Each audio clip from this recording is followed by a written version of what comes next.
Tina Fey is often celebrated as one of the most influential comedic voices of her generation, a trailblazer who helped redefine what women could do in comedy.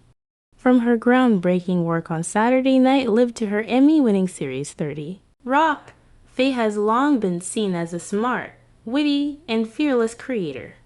But behind the polished jokes and glowing accolades lies a more complex and at times controversial figure. Over the years, critics and insiders have pointed to moments that reveal a less flattering side of the former SNL star, one marked by accusations of gatekeeping, tone-deaf humor, and strained relationships with colleagues.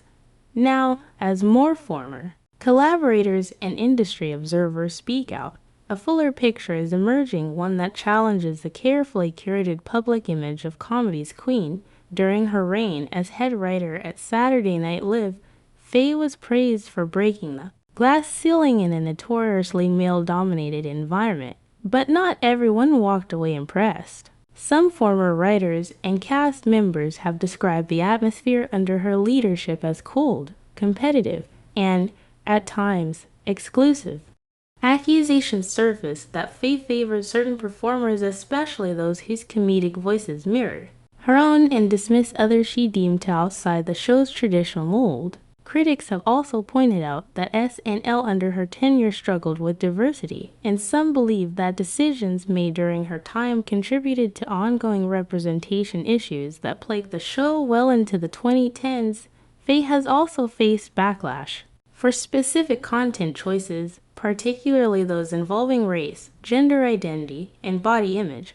Jokes made on 30 Rock and in public appearances have sparked controversy in recent years, with some scenes being pulled from streaming platforms for containing outdated stereotypes or racially insensitive portrayals. One notable example includes episodes involving blackface, which Fey herself later requested be removed, acknowledging the harm they may have caused. While some applauded her decision to address past mistakes, others criticized it as too little, too late, suggesting she only took action once public pressure became unavoidable. Even in the writer's room, reports suggest Fey was not always the collaborative leader many believed her to be. Former colleagues have described her as sharply critical and dismissive of ideas that didn't align with her comedic sensibilities, while confidence in a high-stakes environment like SNL is expected. Several insiders claim that Fey's behavior sometimes crossed the line into elitism. Moreover, her reputation for biting sarcasm reportedly made it difficult for younger or less experienced writers to feel comfortable contributing, especially women and people of color who hoped for mentorship, not mockery. Yet despite the mounting criticisms, Fey's defenders argue that she's simply been held to a different standard, one that scrutinizes successful women in ways their male counterparts often escape.